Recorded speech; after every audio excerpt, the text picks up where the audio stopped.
Halo, Assalamualaikum. Jumpa lagi sama IP yang masih setia ngebawain alur film India. Gimana kabarnya? Semoga kalian dalam keadaan sehat dan selalu bahagia ya. Kali ini IP mau ngebawain alur film yang berjudul CSI Sanatan yang rilis di tahun 2023. Tanpa banyak basa-basi, kuy kita langsung ke ceritanya.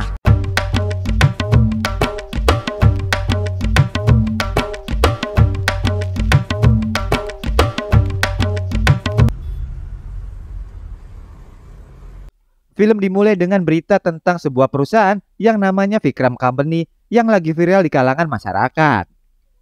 Perusahaan ini ngebantu orang miskin agar dapat kredit dengan bunga yang rendah.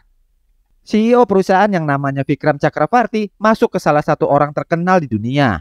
Bahkan dia udah siap mau ke Inggris buat bikin proyek baru. Tapi enggak semua orang kagum sama dia. Ada yang nyindir, ada yang nyinyir, bahkan sampai nyumpahin agar perusahaannya bangkrut.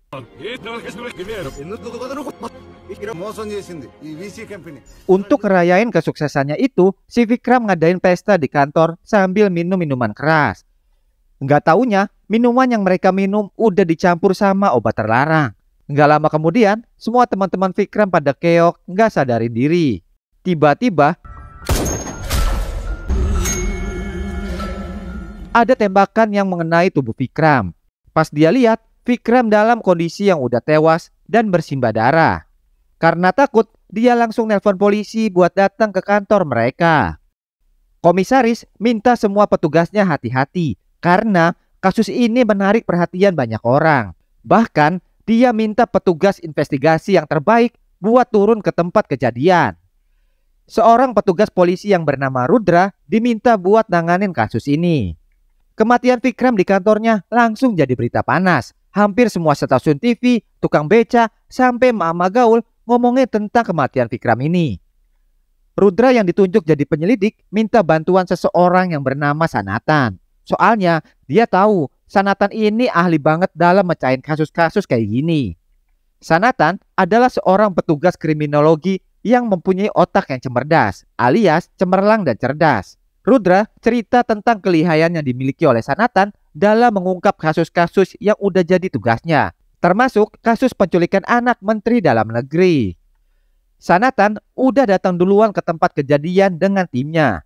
Dia lalu masuk ke lokasi pembunuhan dengan penuh kewaspadaan, perhatiin setiap benda yang ada di situ dengan teliti. Di sana, Sanatan nemu dua jenis peluru yang berbeda. Rudra lalu ngebawa semua barang bukti ke kantor dan ngecek rekaman kamera pengawas di situ. Setelah dicek rekamannya, ternyata ada yang aneh. Rekaman cuma sampai jam 10.30 malam pas semua orang pada pingsan satu persatu.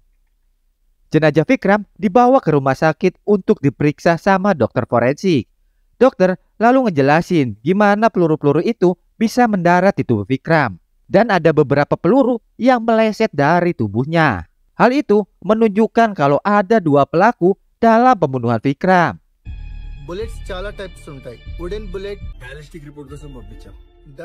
Rudra ketemu istri Vikram yang sudah nungguin mereka. Dia cerita kalau Vikram lebih banyak ngabisin waktu sama Divya daripada sama istrinya sendiri. Mereka sering ribut gara-gara masalah itu. Sanatan dan Rudra lalu balik lagi ke kantor Vikram dan minta data detail tentang karyawan yang ada di perusahaan. Sanatan baca nama-nama karyawan itu dengan teliti. Akhirnya mereka nemuin nama Sudiksa. Sudiksa dulu adalah mantan kekasih Sanatan yang sudah lama hilang dari kehidupannya. Sanatan dan Rudra langsung interogasi 30 karyawan yang datang ke pesta. Dan hasilnya terdapat 5 orang yang mencurigakan. Body language ni base చేసుకొని డివైడ్ చేశాను. మిగిలిన 15 మందిలో Divya adalah orang pertama yang dipanggil oleh Sanatan. Divya ngejelasin kalau Vikram itu orang yang perfect. Dia dan Vikram mendirikan perusahaan ini. Sanatan lalu bertanya mengenai hubungan pribadi dia dan Vikram. Tiba-tiba si Divya ini jadi kikuk. Dia nggak mau jawab pertanyaan itu karena itu adalah urusan pribadinya. Hal itu bikin semua orang curiga kalau Divya punya hubungan sama pembunuhan ini. Divya juga menyebut nama Raja Vardhan, seorang menteri pertanian dan tenaga kerja yang juga partner bisnis mereka. Divya bahkan ungkap kalau Raja Vardhan adalah teman tidurnya. Divya juga bilang kalau pada malam itu Raja Vardan datang ke pesta tapi pergi entah kemana. Dan pada malam itu ia ngeliat Vikram lagi marah-marah sama auditor mereka yang namanya Pavan. Sampai-sampai si Pavan ini diusir dari pesta. Ngedenger hal itu, Sanatan lalu manggil Pavan. Dia diminta ngejelasin kenapa Vikram bisa marah-marah. Pavan lalu ngasih tahu kalau pada malam itu si Vikram pengen tahu nilai saham perusahaannya. Dia nggak tahu nilainya karena neraca nggak dihitung sama akuntan mereka yang namanya Lasya. Terus dia juga ngejelasin kalau pas pesta Vikram salah perlakuan sama Lasya. Sampai-sampai hampir melecehkannya. Lasya juga cerita kalau Vikram udah sering banget ngelecehin dia. Tapi Lasya nggak pernah cerita sama siapa-siapa karena dia masih butuh duit dari kerjaannya. Dan Vikram sering cerita masalah perusahaannya ke Salim. Salim lalu dipanggil dan diminta buat ngasih keterangan ke Sanatan. Salim cerita kalau dia ngeliat orang pakai hoodie hitam di ruangan keamanan pas dia lagi teleponan. Tapi dia nggak ngeliat dengan jelas. Terus orang itu tiba-tiba menghilang. Salim juga nambahin kalau dia ngeliat Vikram dan Divya lagi mesra-mesraan. Salim juga nyebut kalau Divya udah pecat 2 karyawan sebelum kejadian ini. Setelah selesai sama Salim, Sanatan lalu manggil Sudiksa buat diinterogasi. Dari Sudiksa, Sanatan dapat info kalau perusahaan Vikram sebenarnya punya masalah dan banyak tuntutan dari orang-orang. Tapi enggak diketahui sama media dan pihak luar. Sudiksa juga ngasih tahu kalau selama dia kerja di perusahaan Vikram, dia sering lihat kalau Vikram, Divya, dan Raja Vardan sering ngadain pertemuan di lantai 1 atau 5. Kalau ada pegawai yang datang, Raja Vardan langsung ngusir mereka dan gak ngizinin ada pegawai masuk ke ruangan mereka di lantai 5. Dari info yang didapat, Sanatan bawa timnya buat periksa apa yang Vikram dan Raja Vardan sembunyiin di lantai 5. Singkat cerita, begitu sampai di sana, Sanatan ngeliat ada serangga yang ternyata evolusi dari belatung. Serangga itu keluar dari celah kecil di dinding. Sanatan yang curiga lalu merintahin timnya buat bongkar-bongkar. Dan ternyata mereka nemuin mayat yang sudah membusuk.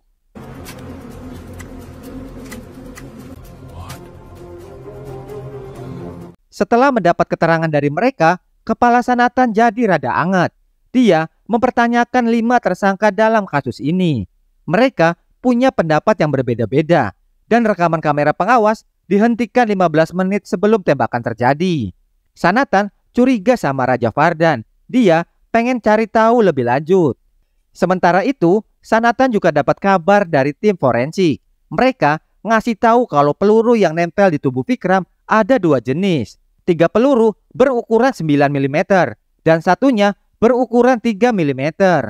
Setelah diteliti, peluru yang berukuran 3 mm bukan terbuat dari logam, tapi terbuat dari tulang manusia.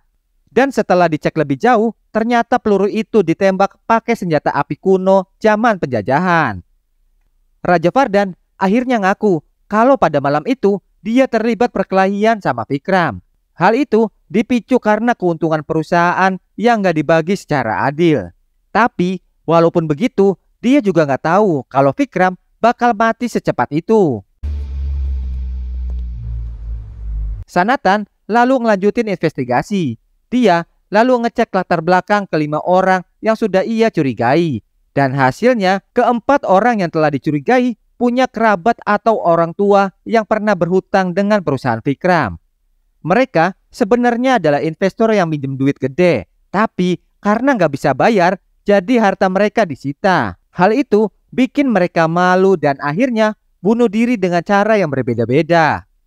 Beberapa hari kemudian, hasil investigasi dari laboratorium forensik keluar. Dan ternyata mayat yang ditemuin di lantai 5 itu adalah ajudan pribadi Raja Vardan yang bernama Chota. Buat dapat petunjuk lebih banyak, Sanatan manggil istri Chota yang namanya Sirisa. Dari Sirisa, diketahui kalau Chota sudah hilang sejak 1 tahun yang lalu. Dia udah lapor kehilangan ke Raja Vardan, tapi dia nggak dapat jawaban apa-apa. Tapi di hari terakhir sebelum Chota menghilang, Chota sempat ngasih Sirisa sebuah amplop. Di dalam amplop itu ada foto-foto Vikram dan Divya dari 12 tahun yang lalu. Rudra dan Sanatan lalu ngelihat foto itu. Pas diteliti lebih lanjut, di balik foto itu ada potongan barcode yang kalau disatuin ternyata nunjukin data penting tentang bagaimana Vikram menyusun perusahaan finansialnya. Jadi, dulu Vikram itu adalah ketua serikat petani di desa terpencil. Terus, dia mendirikan perusahaan yang melibatkan semua orang desa.